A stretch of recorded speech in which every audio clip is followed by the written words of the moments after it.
Well, Massimo, huge congratulations on winning the Car Design Review Production Car of the Year. It's a fantastic achievement. We know that Range Rovers don't come along very often. This is, I think, the 5th iteration. Where do you start with a brief like that? You've got a continuity, you've got to keep people interested in the model. Where do you begin? Where do you begin? Well, it's quite possibly the most difficult vehicle for us to redesign. You know, it's so important. And Range Rover, I always say that you can't change it too much because you lose the essence of Range Rover, but you have to change enough so it signifies, you know, like a next generation or a progression in the evolution of the car. So there's a really fine line when you work on a Range Rover, and this 5th generation is no exception. You know, we worked from the beginning. It was very clear that there are elements that you have to retain, like the proportions, you know, the relation, the cabin and to the body, the overhangs, a certain flow of the 3 main line of Range Rover. They need to be there. And then it was about how we execute this vehicle to signify, you know, this is a whole new modern Range Rover. So we went through different ideas, like normally happens. We wanted to cover pretty much every opportunities from a design point of view. And we actually settled on a design at one point. We felt, yeah, this is a good evolution of the Range Rover. But then right after, we kind of challenged ourselves. You know, this is typical of designers never really being happy, and and this is how it came. We just said, no, I think we can do more. We can do better than this, and that's how we worked really quickly. In the end, this alternative theme, which is the one that then developed into the car that you see on the road, and that was quite an interesting process. It was a very challenging, but also very exciting for everyone. That moment where you sort of settled on something and then decided to sort of push back, this feels like it was pretty crucial in the development of the new generation. Yeah, it is. You know, again, it's part, as I said, it's part of our nature as designers, but you always want to challenge yourself. It's easy to settle on things that it's a bit easier, right? And as I said, with Range Rover, it's a fine line how much you change, how much you progress, how much you evolve. You can't go too far, right? And I guess, in a way, we felt at one point there is more. You know, we just literally challenged ourselves to do that extra step in defining the theme of the new Range Rover. And you've got the you know, the things that you have to be very careful of. You know, overhang, the clamshell bonnet. You've got the long nose, but you talked about those 3 strong lines that you looked at. You feel like you do more with them. And what was it you attempted to do? Because to me they look slightly shallower than they have been before, but they're still very, very strong definitions of the muscles of the car. Yeah, I mean, the 3 lines that you use to describe the Range Rover, one is the roof line, the other one is the waistline, and the other one is the sill, right, that gently raises towards the back. And it's 3 lines that are almost tapering and coming to a point somewhere behind the car. Those are the 3 lines that describe the Range Rover. And the waistline on a Range Rover is fairly neutral in terms of attitude, right? So the attitude comes from the gentle drop on the roof and the gentle rising from the sill. So when you combine the 3 things, that's the gesture of the Range Rover. What we wanted to do with this car is really remove every single line or feature that doesn't need to be there on the car. Just we challenged ourselves to like a great manifestation of a reductive approach to design. You know, even the shoulder, if you think about it, the shoulder is not a constructed shoulder, but it's this really controlled radius, right, that defines the whole body side. And incidentally, that shoulder came from the definition of the rear part of the car. Because when you look at the previous generation and the generation before, you always had a flow from the body side going into the rear graphic or the rear part of the car. With this vehicle, we wanted to stop that. We wanted to define the rear part of the vehicle, and that radius on the rear, it kind of defines the whole body side. So it's quite a different approach to what you would normally do. And this idea of reduction, I mean, I think this is kind of, it's quite a bold thing to do, to remove things. I mean, I imagine the temptation is to sort of, to make it memorable, to you could add more. Yeah. A harder thing, a more disciplined thing perhaps is to remove things. Did you have any sort of back and forth in the studio about that? No temptation. We actually quite enjoy it. It's quite fulfilling from a design point of view to get to a point where it's really clean, maintaining the character. So no, there was no temptation. Maybe a couple of times there were a few lines that were considered, but they didn't really add anything.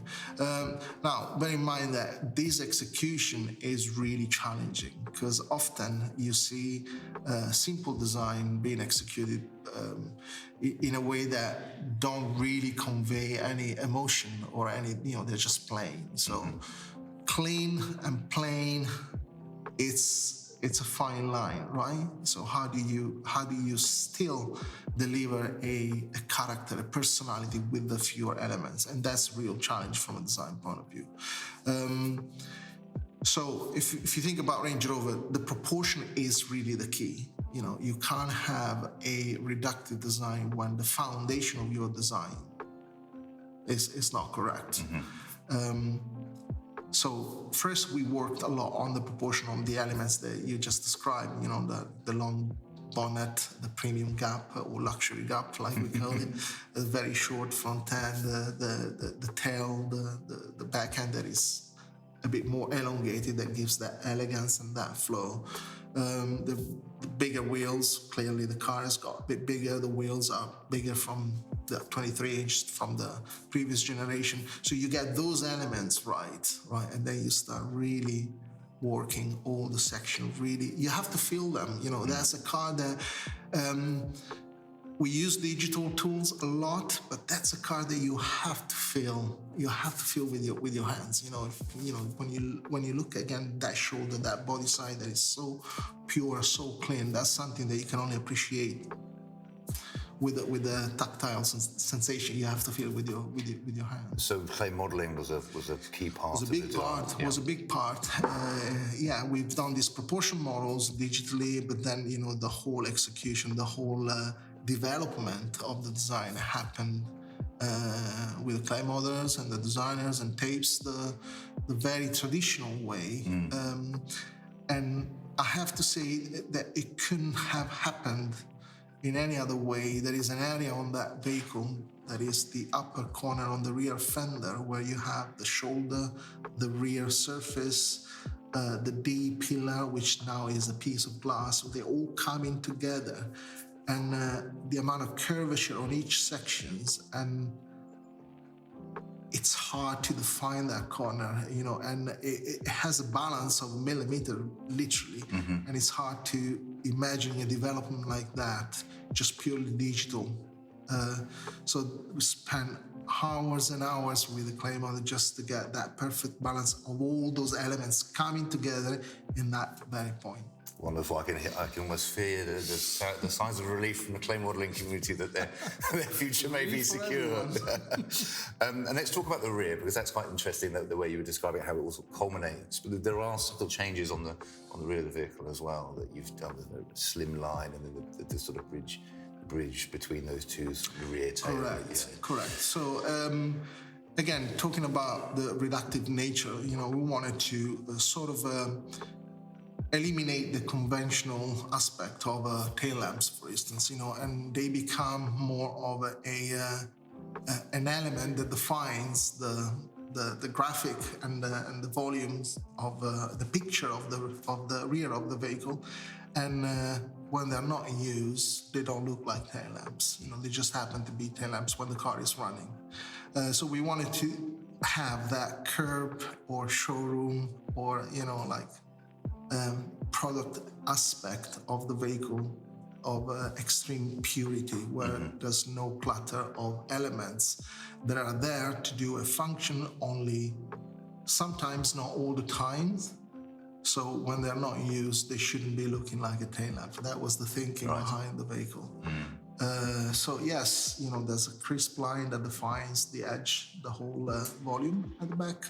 And even the bumper, if you think about it, is not a conventional bumper. It's more of a wing that continues from the sill. Right.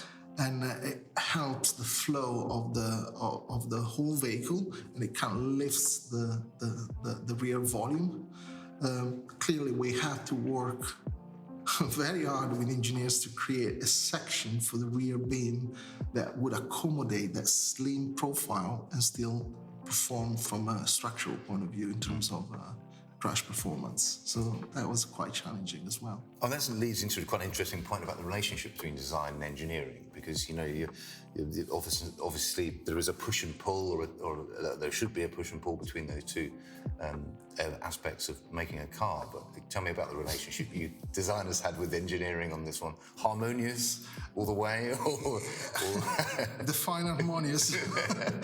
Well, I think across the industry, design and engineering. Well, first of all, definition of designers, they're not just stylists, right? We're not here to just connect hard points or dots, So when you design a vehicle like Range Rover, you have to work closely with engineering. So when you design a product, there's always an engineering and an aesthetic part that go together. That's the true essence of designing. You have conflicts, you have discussions. I mean, it'd be funny for me to say that there are not, because I think that's across the industry and historically. But those conflicts are always constructive, because ultimately we both want the best out of this car. There's no question, and the ultimate goal is to deliver the best car that we can. And I think that the new Range Rover is just a testament to that. It just proves that, yeah, you have conflicts, but you work as a team. That's the most important thing. And moving inside the car, what was the interior design strategy? Or what were you trying to achieve with first of all the kind of the user experience and the materials? Because obviously you've got very, very premium brand here, very, very premium car. It has, as you say, an element of reduction to it on the exterior. Did that carry through to the interior design as well? Absolutely. The interior continues that thinking. What we wanted to do with the interior is to create this, what we call it, like a calm sanctuary, a tranquil sanctuary. And it's a place where you can enjoy the vehicle, when you can relax, when you're not overwhelmed by physical switch gears or technology too much in your face, where the execution of everything is exquisite. The crafted feeling and quality of every single component on the car has to be of the highest level. So it is really a great place to be, and it's an extension of your lounge in some respects. Elevates even further that feeling of luxury in a Range Rover. We have introduced on Range Rover these alternative materials to leather, like ultra fabrics, or with some textiles with Quadra. Is something that we started back in 2017 when we introduced the Range Rover Velar. We're probably the first to market in the luxury segment to introduce leather alternatives back then, and we've been consistent and building up on our strategy all the way to a Range Rover. And if you think even on the Range Rover SV, you have the options of these materiality offers. There are more sustainable. Yes.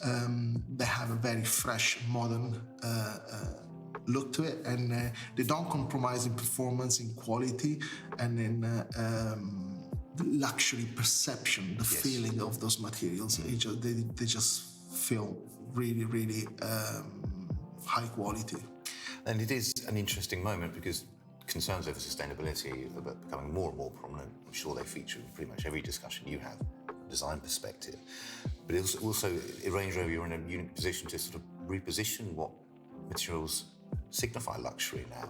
You've mentioned a couple there. Are we sort of moving on a path steadily away from sort of traditional perceptions of leather? I think being a luxury product. I think we are. I mean, this is not a Range Rover topic. I think there is a desire collectively, I think, globally, to being more conscientious about not only the material, the provenance, how recyclable they are, the circularity of it. So I think in a way, we are in a position where, there is a shift of perception. I always say that it's happened in other industry before the automotive industry.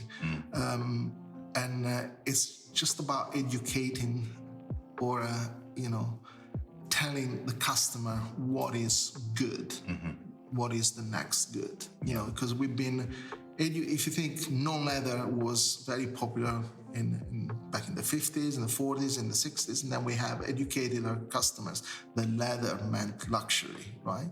And now it's almost like doing the opposite. Right. And as I said, in other industry like furniture, 9 times out of 10, a luxury couch is in fabric, is not in leather anymore. So again, it's part of the education, it's part of the technology, the new materials, and we are, developing materials that perform just as good as leather, if not better. So that's definitely a path that will be followed by everyone. Excellent. And could we talk through some of the sort of details of the interior design? Because there's a lot of functionality sort of hidden away in there. Maybe you could sort of point to a few highlights. Well, we have the book in front of us. I'm not saying we need it as a visual aid. No, but it's interesting because, clearly, I think one of the highlights is that rear console on the SB version, the 4 seat with the first class seats in the back, and the long wheelbase where you have this table that deploys from the center console and then it tilts towards either one of the rear passenger.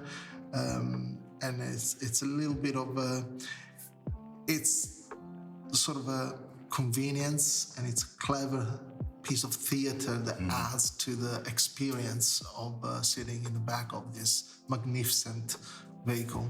But to your point, we try to hide, as I said, all the elements that don't need to be there all the time, and trying to keep unclutter this environment, because again, it's about that feeling of being relaxed and enjoying and not being overwhelmed by the vehicle.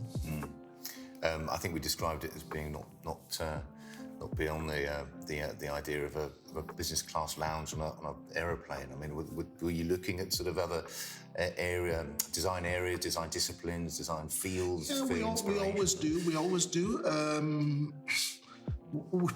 It's probably fair to say that we look more other industry than not the automotive industry, because, and particularly when you work on a Range Rover, you're already starting from a leading position. The Range Rover is a car that is being emulated by a lot of other, I would say, car companies.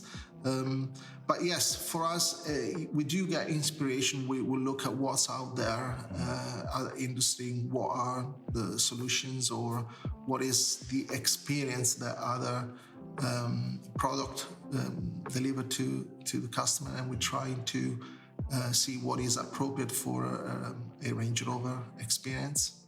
In terms of what is appropriate, there's an interesting use of materials.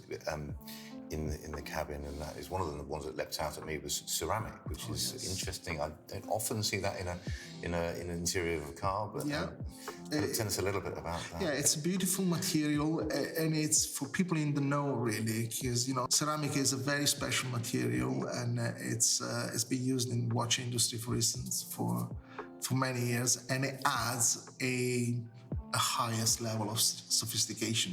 It's that material that really, in my opinion, feels to the touch just a bit more special. It's that extra touch of exclusivity in our vehicles. With the Range Rover, as you mentioned, the fifth generation, the challenge, I guess, is it's very hard to improve or build upon a legacy that is as strong as this one, but it must be quite easy to ruin it, if you know what I mean. And that must be the kind of I don't know. There's a pressure there, I think, that comes with there is a high pressure. Yeah, absolutely. Again, the Range Rover for us is our is the king, is our flagship. So Range Rover has established itself as a family now in the luxury position. So there's particular pressure when you have to redesign the Range Rover and the Range Rover Sport, like we've done. So I would say it's probably our most challenging project from a design point of view. Not that the Defender wasn't challenging, not that the other ones were not challenging. There's no easy ones there. There is no easy one, no. But I have to say the Range Rover, yes, because of the reason that I explained, that you cannot change the Range Rover too much. There are things that you cannot change because it's not a Range Rover anymore. So, but at the same time, it's changing enough and introducing those new elements that bring the Range Rover into the next generation. That is really the challenge. Well, I think you've met the challenge, and congratulations on it. The judges agreed. You are the king of the Car Design Review production car category this year. So huge congratulations to you, Massimo, and your team. You've done a fantastic job, and we look forward to seeing some of the team at the awards ceremony in London later, just early next month. But for now, thank you so much, Massimo, for sparing the time. Thanks for the chat. Thank you.